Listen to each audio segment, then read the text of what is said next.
evolved to be a full platform that could help with end-to-end orchestration when it comes to driving automation and AI solutions for enterprise businesses. So that's a probably like a lot, but that is what UiPath is. We are an automation and AI company. Beautiful, beautiful. And so, like, how has your path for like automation like evolved since its early days? What do you think? Oh, it's come a long way. So automation used to, I mean, it started out like let's automate some task, right? Let's automate simple processes or simple tasks or elements in our day-to-day activities. But right now, I think the real value in automation is when you're able to do it end to end. And I'll give you an example, right? So there's that level in terms of like the scope of your automation, but then there's also even the way you automate, right? So in simple terms, because we've seen automation like 100 times so far, automation is just bringing in a robot to mimic a human activity. I'll give you an example. Like a bot. Like a bot. Okay, that's what it is, right? Like bringing a bot to automate an example. It goes in, it reads a file, maybe pulls out some data, writes it into another file, opens an application. So things like that, automation. Like that's what automation is. That's what a robot could do. Right. However, there's also it's also grown to a degree where we have incorporated intelligence into that mix, right? Okay. For example, we could read an email and decipher what we're trying to accomplish through that email. Like, what is the sentiment, right? If it's an angry email, maybe it's a customer service mailbox we're looking at, and there's an angry email, it would be able to detect that. So that level of intelligence, has been layered on top of automation as we know it, and we're able to make more intelligent decision making as we're going through that process. So could that take like different emotional state of mind? Yes. So it's, I mean, and also in the age of agentic, right? Like we want to be able to again incorporate that intelligence in what we're doing, make decisions about like what is the next step, right? Because it could say, okay, this email is an angry email. Do we want to contact so and so team? Do we want to recommend a let's say like a care package or a coupon, depending on what scenario it is. Like, what do we want? So it will respond accordingly. It responds accordingly, right? So automation, the way I like to describe it is robots are rule based. You tell a robot it's a defined. Once you have a defined task, it's very easy to automate that because you tell a robot, I want to move this file from point A to point B. This is always how it flows. The robot would do just that. So it won't do nothing. It's not like a human, right? It won't like gotta go remix it and do what it want to do. Go do something that you didn't ask it to do. Absolutely. It might not just get like a bright idea in his head and want to just go off and be like, oh, you know what? Would you like it like this, Toshi? Like, you know what I'm saying? So a robot will not do that. Robots are rule-based, defined. So it's very great for repetitive tasks that you know what the outcome is. You know what the path is. So it will always go through that path. Now, when you go into agents, when you begin to layer intelligence on top of it, that's when you begin to see some degree of autonomy and decision making in the mix, right? So being able to say, the way I like to describe it is robots they have a defined path, but an agent is outcome based. If I know that I want to let's say I want to make sure I collate all of this document in a particular format, it doesn't matter what route I use as far as I get to that desired outcome. So the agents have a degree of, so that's where the intelligence comes in, right? The level of intelligence it would have. However, I think saying that usually spooks people because are we trying to replace humans? No, there's a place for humans always, right? Course, so being able to check the work, we call it human in the loop, having a human in the loop of the process to actually verify, to actually make some decisions in terms of, do we want to, the agent could, or the intelligence behind the whole thing could say, these are the options I have. And then the human could decide, go through this. Right. Exactly. But typically agents do have some intelligence there to allow with the thinking in the process, to make decisions. And then you could always have a human in the loop to check and verify for accuracy. That's needed.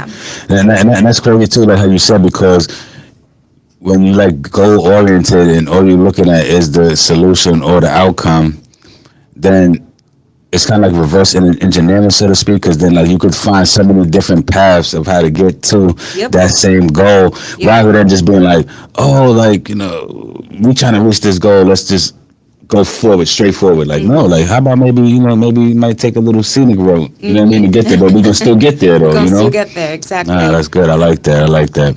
Yeah, it's like we were saying earlier too. Like it's all everything's all about mentality. You know, like everything is really about mentality. And as far as automation is concerned, right now, so you said from end to end. So, like that means we don't really have to even lift a finger anymore, right? I think we again there'll always be a place for human. Yeah, yeah. I like to think of it this way. In a let's use your like a procure to pay process, which is I have a vendor, I want to procure some items from them, so there's the me making the requisition, they responding back to me, me receiving the goods, putting it in my inventory, and actually going on to process the payment for them. So that in itself is an end-to-end process. Right. So sometimes people automate just the requisition part. They just want to automate sending out the request for proposals and getting that response back, and just using some form of intelligence to decide how to sort through all the requisitions, which ones are meeting the criteria. So you have a short list quicker than you would have if you went through it solely through human effort. Right. So that is like that is one step in a longer process of procuring to actual payment. So if you're able to automate the end to end, it allows for a higher degree of efficiency, right? And if we're thinking of the return in terms of your technology investment, or we're thinking of the benefits that you get, you are able to remove a lot of error that could have come up through the That's process. true, You're yeah. able to quicken it overall, Right. and it's And also saving so much time. saves you time. It saves you time. It saves you money. And money, yeah. Because imagine sometimes sometimes the effort to automate just that task can be similar to automating the whole end-to-end process, right? So that's where doing the like point solution versus end-to-end comes in. Right. At the end of the day, you're still going to have humans again through the process. But it just allows you to see a lot more value, especially because a lot of companies are investing in automation, they're investing in artificial intelligence, but the real value again is running it end to end. You could do the point in time solution, and there are times where you have different technologies that they're using for every step, but in some ways that even makes it even costly. So if you have a solution, like That's there are true. people who have solutions that are great with handling purchase requisitions. There's some that are great in just the accounts payable, like the sorting out the vendor invoices, all of that. So they focus on those little portions. Right. But if we're able to focus on work with a technology that allows you to actually drive that end-to-end efficiency, it actually saves you money as from the company standpoint, right? Rather than having 5 different solutions, right? Come on. And 100 or different resources that have those different skill sets for those different solutions, because again, that's how you get technical debt. You're just incurring costs because you're maintaining so much. So much overhead. So much overhead. So being able to have a solution that sees it end to end really drives a lot of value for you. Make it seamless too, that's good, because us as humans, we want to be able to enjoy life too, right? And be able to work hard, play hard, but man, maybe we don't have to work just as hard, and then we could play a little bit harder, but we could be being so efficient, at the same time, and making sure that all the I's are dotted and T's are crossed, through the agents, that's crazy. But I want to ask you too, though, with the rise of AGI, what do you see UiPath, and how do you see UiPath integrating these capabilities into the platform, to stay ahead of the curve? With the rise of agents, the rise of AGI, artificial general intelligence. Okay. That's a new one. I've actually never heard that term. Yeah. Oh man. Yeah. Gen AI, artificial intelligence, agentic. I think one thing you hear UiPath say, we call it the Act 2. Act 1 is what we call our automation, robotic process automation. Act 2 is agentic, where it's like, hey, the future is agentic. The Right, future is right. generative AI. How do we begin to incorporate those models in the way we're working? So it's really I would say it's a fundamental part of how UiPath is forming their strategy and executing strategy today. Right. You would see a lot of intelligence baked into our solution today, like in the way that we present ourselves to our customers. We actually Right. have a conference coming up. I think it's end of September into October. We call it Fusion. Online or in person? It is in person. It is targeted towards our enterprise customers, actually. Okay, So, okay. so it's more of a B2B type conference, but in that conference, we'll be showcasing those agentic solutions. So it's not an afterthought, right? It's something that we're trying to make sure it's part and parcel Yeah. of how we're delivering our solution and positioning ourselves to our customers. So Like that. it's a big part of it overall. It's a big part of it. I don't think you can separate it anymore. Like you can't, when you're talking about automation and just the way we want to optimize our business solutions, you really can't separate generative AI or agentic from it anymore. So Right, it's right, right. how do you incorporate that into Incorporate, your story yeah, and you got make sure to, it- yeah. So. That's just like with everybody, like we say all the time, like, the people, regular people, no matter what you do, like, you have to incorporate this in some type of element of your business, some type of element of your personal life, just to be able to stay ahead of the curve right at this point right now. And just to be able to, like, take advantage of it, because, like, why would you continue to struggle in certain areas when you could have, like, some of the best tools at your disposal, Why would you choose to continue to want to suffer, like, and take yourself through that? Like, it's kind of crazy to me. But, like, what got you into the space? That's a good question. I think it wasn't really like I think it just evolved. I won't say like, I went out there and kind of like Googled what's the latest and greatest. I was drawn to UiPath. It came through my role in customer success. So that is historically, I've been in the customer success space. So I've also really, I heard about UiPath around like 2018, 2019, but I never really played with this solution until I was, back in the market and looking for my next opportunity. And I like, oh, you know what? Let's go over to UiPath and see, right? Because I already knew about the automation world and what they were doing in terms of automation, but it just never, again, had that one-on-one interaction with the solution. And so far, again, UiPath has really evolved. And I think just with the evolution of technology itself and the rise of AI in the past days, I think I'm just very privileged to be in this space where I'm like literally at the front line of automation and AI, right? And to your point in terms of like how is it incorporated? It's been so easy for UiPath to incorporate that AI, and I think it's always been there, but I would say to pronounce it even a lot more given the way technology is evolving. Because automating is one level. Automating is like it's like the muscle. Adding AI is like the brain, right? So it's a seamless evolution, I would say, right? We have a tagline at UiPath. We kind of say robots do, agents think, humans lead. So it's okay. I like that.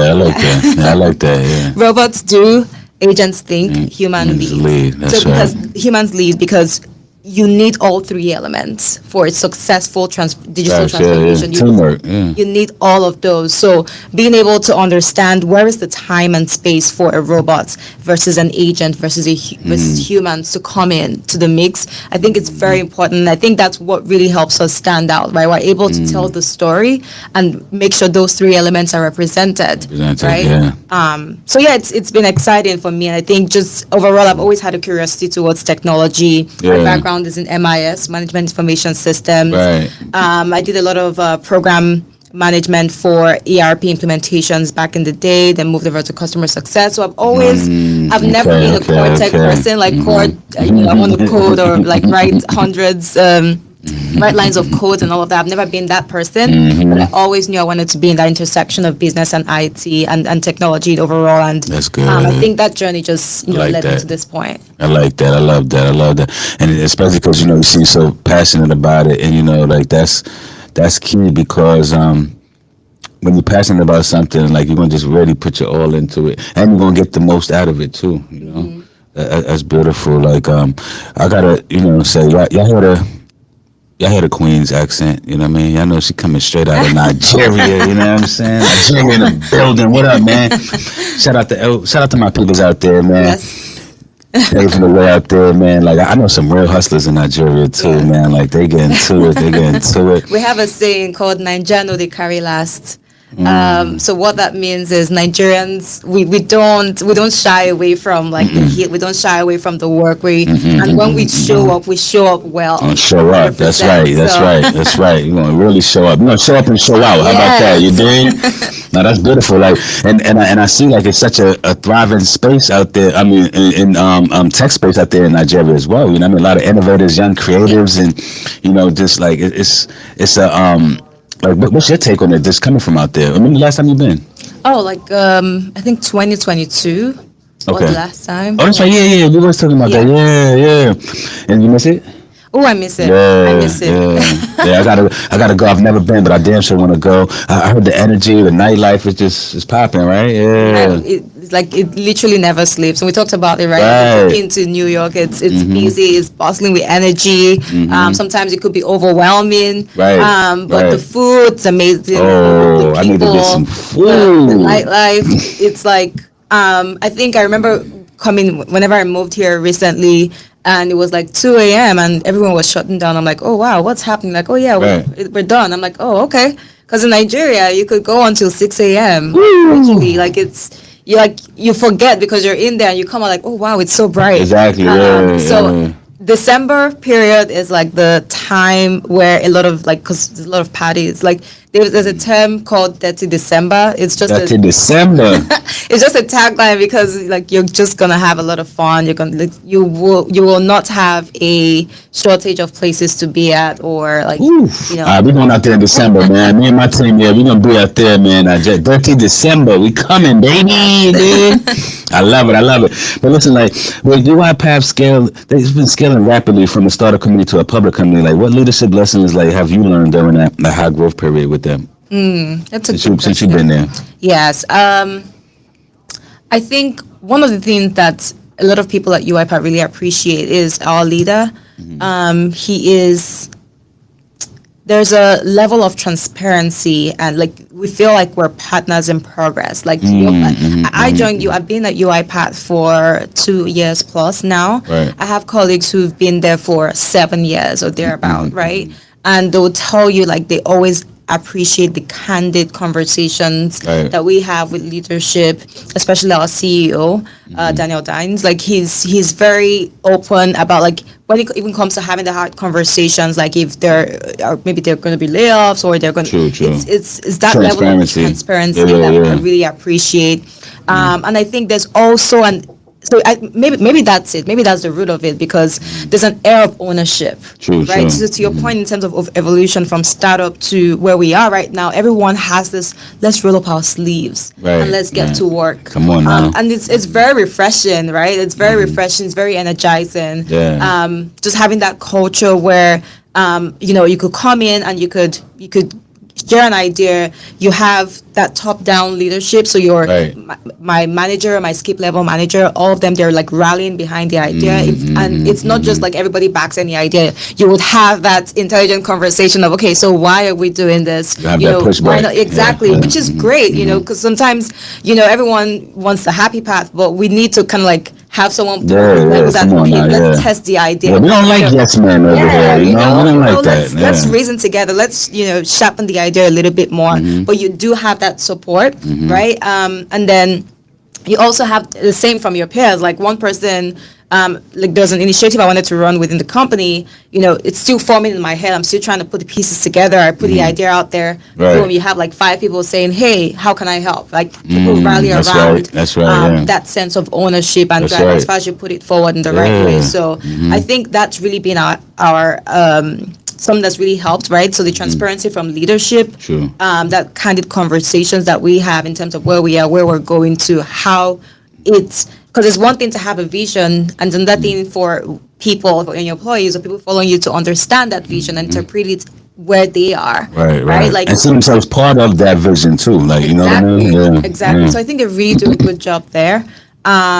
So that way it's easy for me to buy in and understand, oh, in this my little corner of the strategy, I understand how what I'm doing Right. is playing a role in the bigger scheme right, of the yeah. larger scheme of things. So Right. And that's beautiful. Like that's how still more people gotta think like you know what I mean? So therefore like you could come into the situations like with a more positive mind state because I think a lot of people come in with so many preconceived expectations, you know what I mean? Or just preconceived notions about what they think it's going to be rather than coming in open-minded and just willing to work and put that work in and see what comes from it. Like, you know what I mean? Rather than going and expecting whatever it is you expecting, you know? yeah, and I think it really, and maybe that's why I started with the perspective of leadership. It's really on leadership to lay that. Oh, yeah, come on. Yeah. You're only as great as your leader, you know what I mean? Like, so if your leader is not leading correctly or communicating correctly or even acting accordingly, appropriately, like, you know what I mean? Like, how you gonna expect anybody else or the followers to, like, you know? So,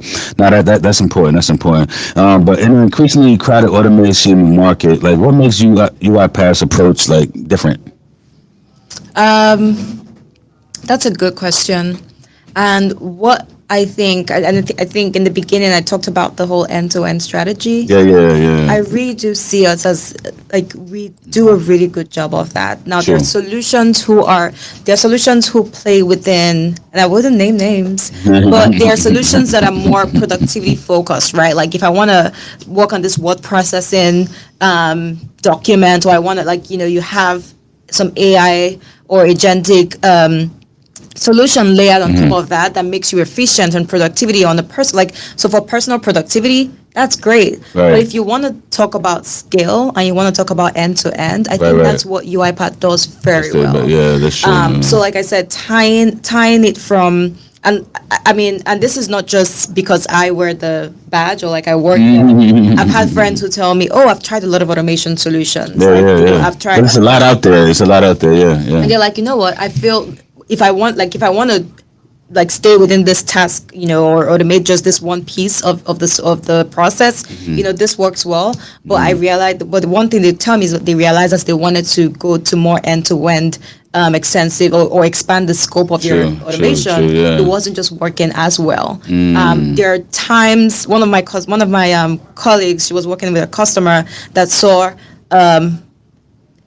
it sounds crazy, but over 300% return on investment compared to some other solution they were using, right? Like when they switched over to UiPath. So it's those little things, right? Like when you want to scale end to end, I think UiPath really, that's where we shine, right? So if you're thinking personal productivity, personal AI for your work, for your team, cool. If you're thinking enterprise wide, I think UiPath, that's where our leadership does shine. That's right. If you want end to end, you know what I mean? You know where to go. You know what I'm saying? We're gonna say it like that. You know? Yeah, and it's all integrated, right? All integrated. Like, that's beautiful. That's beautiful. And we're gonna talk to because I know a couple of different projects. You know what I mean? That damn sure need the end to end as well. You know what I mean? One last thing before we get out of here. Any advice you got for anybody trying to come up and get into this automation world? I would say stay curious. I think it's sometimes automation and AI sounds scary. To some because it just sounds so techy. Right. And then there's the other part of it where it's this thing would probably take my job. I will say stay curious. Right, stay curious and go after the knowledge. I think there will always be a place for humans. I know it's scary because there are a lot of with the way the tech industry is, but I think just being able to seek that knowledge, build that skill, start small, start with where you are. There are YouTube videos. UiPath has some information. We have what we call UiPath Academy, where you could go out there and there are technical courses and classes, and there are the more or less technical, like maybe a business analyst type track, to just understand automation and how you could integrate it in your company, stuff like that. I think start with where you are, start with whatever level that feels comfortable for you, and just begin to go from there. because AI is here. That's right. It's not going nowhere. It's not going away. However long it's, or at whatever speed it's evolving, it will still evolve. It would still stay here. So it's, what you should be thinking is, it's not about what's happening to you. And I say this for those who might be thinking, oh, there's AI automation. What does it mean for me? All of this stuff is happening, and I'm scared about my job and myself and my career path. I would say it's not about what you think is happening to you. It's like, how can I make this happen for me? That's right. Right. Yeah. So switch that mindset to say, That's okay, right. what can I do to equip myself for this age that we are in? Come on, that's great advice, Queen. Because it's not about you. It's not about getting knocked down. It's about what you do when you get back up. You know what I mean? And that's key. That's key, and that's some good gems, man. Good gems we had here. Before we get out of here, Tochi, what's your social media for the people? So my LinkedIn is my name, Tochi Kanu Ivy, and that's KANU-IVI. On Instagram, you could find me at TOCHIVY. And that's it. I'll be excited to hear from y'all. I'm very active on LinkedIn, so please do send me an email, not email. Well, email, but you could just send me a message. That works. That's right. That's right. Just like that. Y'all heard it. And y'all got any questions? Hit us up. Tap in with us, man. This is what it is, man. It's Toshi, man. I'm G. Crypto G, that is. Blockchain Podcast. Taking you from the block to the blockchain. I had Midwest Con. You know what I mean? Disruption Now. Shout out to my guy Jared. Shout out to Rob. Shout out to the whole team, the whole crew. What up, guys, man? Until next time. Peace.